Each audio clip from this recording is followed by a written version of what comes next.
Free शौचालय योजना, सारा क्रेडिट मुझे चाहिए। फ्री राशन योजना, सारा क्रेडिट मुझे चाहिए। एग्जाम पेपर लीक, मुझे क्रेडिट नहीं चाहिए। और अभी तो रुको, मैं तारीख हूँ भाई। अरे बड़े खतरनाक लोग हैं। साथियों, 1905 7 अगस्त 1905 7 अगस्त 7 अगस्त 1905 को देश की आजादी के लिए 7 अगस्त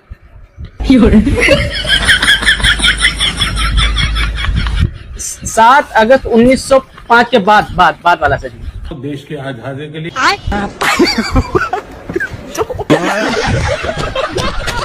इच्छाधारी नाग, मैं तुझे श्राप देता हूं। जिस नागिन से तू अपने प्राणों से भी अधिक प्रेम करता है, आज सूर्यास्त के समय उसकी मृत्यु हो जाएगी।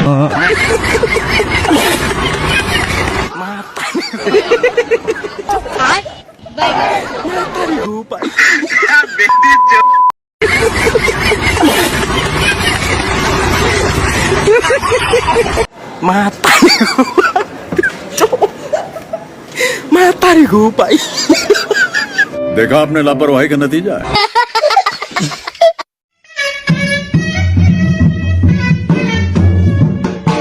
भाई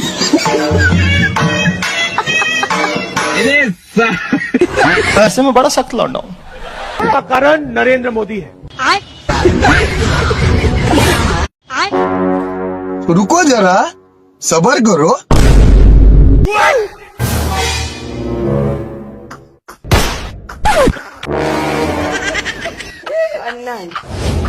लवणेन भोजन। पोस्टर्स को लगे 2 घंटे नहीं हुआ है और लोगों ने थूकना चालू कर दिया है। कब हो गया ये? सबसे बड़ी खबर की बात यह है कि लोग साइड में भी थूक सकते हैं, लेकिन उन्होंने डिवाइडर के पोस्टर पे थूकना ही सही समझा। और अभी तो और देखिए, ये है हमारे सीएम मोहन यादव जी के पोस्टर पे भी लोगों ने थूका है, और वो भी डिवाइडर के बीच में आके। हमको जिंदा मत छोड़ो सालो। और अभी है असली धमाका, देख सकते हैं आप, डिवाइडर के बीच में प्रधानमंत्री नरेंद्र मोदी की फोटो लगी है, बड़ा पोस्टर। और सबसे ज्यादा लोगों ने इंटेंशनली इस पोस्टर पर थूका है। चाय वाला गाना सुनोगे? चाय वाला का क्रिश का गाना पुराना हो गया भाई, अब चाय वाला गाना है। राम नाम जपना है, चंदा का सारा माल अपना है, खुद को फकीर कहना है, देश को बेच के खाना है, 10 लाख का फूट पहन के विदेश घूमने जाना है। कोई पूछे तो जिम्मेदार नेहरू को बताना है। भाई, ये जो नेताओं के पास अरबों खरबों रुपया है, ये किसका है? जनता का। और ये जो अरबों खरबों रुपया है, ये बिना हिसाब के अपने अंटे में लिया किसने? नेताओं ने। हमारे आने के बाद अपराध बिल्कुल खत्म हो जाएगा, ये बात कहा किसने? नेताओं ने। अपराधियों के अपराध करने के बाद फिर उसको बचाया किसने? नेताओं ने। हमारे देश में A1 क्वालिटी के सरकारी स्कूल को बनवाया किसने? नेताओं ने। उस A1 क्वालिटी के सरकारी स्कूल को छोड़कर अपने बच्चों को विदेश में पढ़ाया किसने? नेताओं ने। सरकार किसकी सेवा में है? जनता। इस सेवा का मेवा किसने खाया? नेताओं ने। आज हमारे देश में करोड़ों लोगों को मुफ्त राशन पानी मिल रहा है, दिलवाया किसने? नेताओं ने। आज हमारे देश में करोड़ों लोग मुफ्त राशन पानी पे निर्भर हैं, ऐसी गरीबी देश में लाई किसने? नेताओं ने। ये हिंदू ये मुस्लिम दोनों क्या है? जनता। दोनों लड़ेंगे तो मरेगा कौन? जनता। जनता क्या है? देश। खतरे में कौन है? देश। इस देश को खतरे में डाल के मजे किसने लिए? नेताओं ने। तो फिर इन नेताओं की चाट कौन रहा है? हम सब।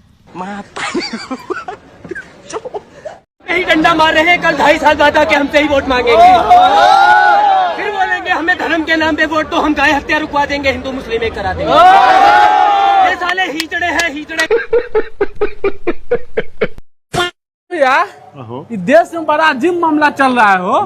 पेपर लीक होता है तो शिक्षा विभाग में आग लग जाता है, अब वोट चोरी का आरोप लगता है तो ईवीएम जल के राख हो जाता है। वो तो पूरा फिल्मी स्टाइल हो रहा है। हाँ भैया, न बांस रहेगा न बांसुरी बजेगा, एकदम फिल्मी स्टाइल बॉलीवुड लेवल के। आखिर फिल्म के डायरेक्टर कौन होगा? डायरेक्टर कौन होगा? है चाय वाला।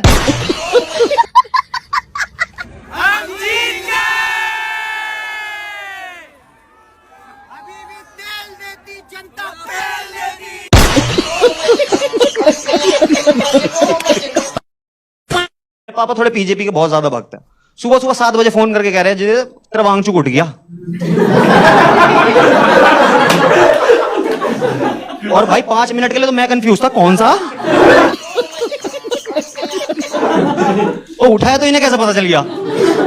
फिर मैंने फोन देखा, मेरे को पता सोनम वांगचूक उठ गया। और मेरे को लगा आपको प्रॉब्लम क्या है पापा? सही तो है, सही कॉज पे तो हो रहा है। बोल रहे सारे एंटी नेशनल है इसमें। सारे मान लो थे एंटी नेशनल, सारे प्रोटेस्टर एंटी नेशनल थे। मैं ये पूछ रहा हूं मेरा देश का इंटेलिजेंस क्या कर रहा है? 20 दिन तक एंटी नेशनल दिल्ली के जंतर मंतर पे बैठे हैं भाई। होम मिनिस्टर साहब शक्ल भी नहीं दिखा रहे हैं। क्या भाई, बहुत ही बेकार हिसाब है। आप ये देखो, इतना स्कैम कर लिया है इन्होंने। ये सारे एंटी नेशनल थे भी, उन पे टीयर गैस भी एक्सपायरी फेंकी है। टीयर गैस का बजट नहीं रखा इन्होंने, इतना पैसा खा चुके हैं। मेरे 3 गंजेड़ी दोस्त, उन्होंने देखा 20 तारीख को टीयर गैस छोड़ी, अगले दिन तैयार है जाने के लिए।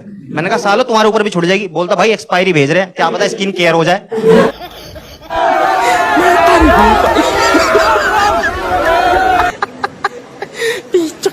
कैसे कैसे लोग रहते हैं यार यहाँ पर। साला तुमको पागल कुत्ते का गाड़ी उठा के ले जाएगा, बता रहे हैं हम। मोदी जी तो जहाँ जाते हैं बोलते हैं भाई और बहनों मित्रों, मैं तेलंगाना को नंबर 1 स्टेट बनाना चाहता हूँ, तो आसाम को बनाना चाहता हूँ, तो बंगाल को बनाना चाहता हूँ। बंगाल से तो मेरा पुराना नाता रहा है, आसाम से मेरा पुराना नाता रहा है, तमिलनाडु से, बिहार के तो रगों रगों में मेरा। क्या करेगा वो इंसान खुद कंफ्यूज है किसको नंबर 1 बनाना। तो लेने के देने पड़ गए। इतना लोगों को वादा कर चुका है, किसको नंबर 1 बनाएगा? देखिए एक बात बताए, बिहार को लोग हमेशा ठगता आया, जनता भी नहीं समझती है। 20 साल से नीतीश जी का राज चल रहा है बिहार में, फिर भी किस नाम पे वोट मांगते हो? जंगल राज मांगते हैं ना। तो क्या करते हैं, लोगों के अंदर भ्रम फैलाते हैं, डर फैलाते हैं, लोग डरता है, वोट देता है। शर्म करो शर्म। मोदी बिना देश कैसे चलेगा इसकी टेंशन मत कीजिए। यशोदा बहन आज भी मोदी बिना बड़ी खुश है और कांग्रेस की दी हुई पेंशन योजना पे मजे से जी रही है। कि आप जरा कल्पना कीजिए कि अगर 2014 में नरेंद्र मोदी भारत के प्रधानमंत्री न बने होते तो आज का भारत कैसा होता? अरे भारत कैसा होता? अबे ये पूछ, भारत होता भी या नहीं होता? क्योंकि ये मोदी ही है जिन्होंने भारत को बचाया है, भारत को बनाया है, भारत का निर्माण किया है। ये मोदी ही है जो पहले अपने कंधे पे बड़ा सारा पत्थर उठाकर लाए, उसे छेनी हथौड़ी से नोकीला करके हिमालय पर्वत बनाया। ये मोदी ही है जिन्होंने पैर मार के धरती में गड्ढा किया, भारत के 3 साइड समंदर बनाया। ये मोदी ही है जिन्होंने यहाँ वहां उंगलियां मार मार के नदियां बनाई। मोदी ने गुलाटियां मार मार के जमीन समतल की। मोदी ने मंत्र मार के जंगल उगाया। यानी ये मोदी ही हैं जिन्होंने पहले भारत में जल, जंगल, जमीन और पर्वत बनाया और फिर उसे अडानी को लीज पे दे दिया। मोदी जी हैं बहुत बढ़िया, फिर उनको मोदी जी बनाइए सरकार। हम तो हाथ जोड़ के यही बोलेंगे, एक बार और उनको बना दीजिए, उसके बाद खुद ही देश बिक जाएगा। क्या बचा देश में? बहुत तरक्की हो रहा है देश में, इतना तरक्की है, पब्लिक खुद ही घूम रहे हैं। हाँ, सब कुछ बहुत मोदी जी को हम भी वोट, उनका भाषण 2014 में देखे थे। भाई और बहनों देखिए, हम 60 महीना मुझे दे दो, मैं ये कर दूंगा, वो कर दूंगा। तो रोड पर पब्लिक मर रहा है, क्या है, गरीब आदमी मर रहा है। भैया देखो, नोटबंदी हुआ, कोरोना हुआ, कुछ भी हुआ, गरीब आदमी मर रहा है। 500-600 रुपए कमा के दिहाड़ी, क्या करेंगे हम लोग? मरेंगे नहीं ना भैया, गाँव तो भगना पड़ेगा ना। कितने दिनों से दिक्कत आ रही है? ये दिक्कत मोदी जी हैं तो दिक्कत है। ऐसा क्यों कह रहे हैं? हम तो कहना पड़ेगा ना, तब से मोदी जी, कोरोना आया, नोटबंदी आया, तब से 2014 से कमा रहे हैं, तब से भी ठोकर है यहाँ पर। सबसे बढ़िया भैया, गांव जाओ, कोई भी बिजनेस कर लो, रोड पर गांव में कमा लो, मंजूर, परदेश नहीं आना चाहिए। 600 रुपए किलो में भी नहीं भरा रहा भैया, कहीं भी नहीं भराता है। पब्लिक ऑटोमेटिक भागेगा गाँव। मान लो भैया कोरोना था, उसमें पेट भरता था। ये आनंद बिहार में बता रहा हूँ भैया, कम से कम पेट भर जाता था। पूरी सब्जी, कोई भी होटल वाला था, मिठाई था, कोई भी कुछ भी था, कम से कम पेट भरता था, खाने को मिलता था, खाने के लिए दिक्कत नहीं था। अब खाने के लाले, खाने की दिक्कत है। पेट नहीं भरेगा तो आप बताओ भैया, कोई दिन भर ड्यूटी कर सकता है? कोई नहीं कर। पहले व्यवस्था करना चाहिए ना उसको, सरकार हो कोई भी हो, उसको व्यवस्था करना चाहिए ना। मान लो दूसरे देश में लड़ाई चल रहा है तो अपना भारत में चाहिए ना व्यवस्था करने के लिए। सबसे बेकार समय है, कोरोना से भी बुरी हाल है। आपकी बात बेशर्मो, शर्म करो शर्म।